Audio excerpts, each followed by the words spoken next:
Today we're going to talk about the cost of following Jesus.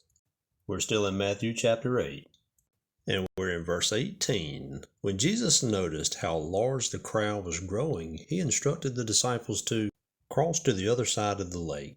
Then one of the teachers of religious law said to him, "Teacher, I will follow you no matter where you go." But Jesus said, "Foxes have dens to live in, and birds have nests, but I, the Son of Man, have no home of my own, not even a place to lay my head."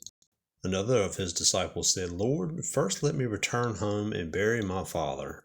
But Jesus told him, "Follow me now. Let those who are spiritually dead care for their own dead, or let the dead bury their own dead," in other words. Now, as usual, let's jump down here to the commentary and gain a little context on what we just read. Following Jesus is not always easy or comfortable. Often it means great cost and sacrifice, with no earthly rewards or security. Jesus didn't have a place to call home. You may find that following Christ costs you popularity, friends, leisure time, or treasured habits. But while the cost of following Christ is high, the value of being Christ's disciple is even higher. Discipleship is an investment that lasts for eternity and yields incredible rewards. Now let's talk about verses 21 and 22, where another disciple said, "First, Lord, let me return home and bury my father before I follow you." Now it is possible that this disciple was not asking permission to go to his father's funeral, but rather to put off following Jesus until his elderly father passed away.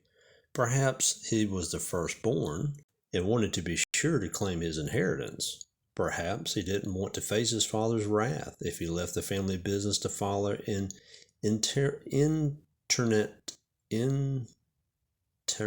a hard word to pronounce, itinerant preacher. Whether his concern was financial security, family approval, or something else, he did not want to commit himself to Jesus just yet. Irregardless, Jesus did not accept his excuse, whatever his excuse was. Jesus was always direct with those who wanted to follow him. He made sure that they counted the cost and set aside any conditions they might have for following him. As God's Son, Jesus did not hesitate to demand complete loyalty. Even family loyalty was not to take priority over the demands of obedience.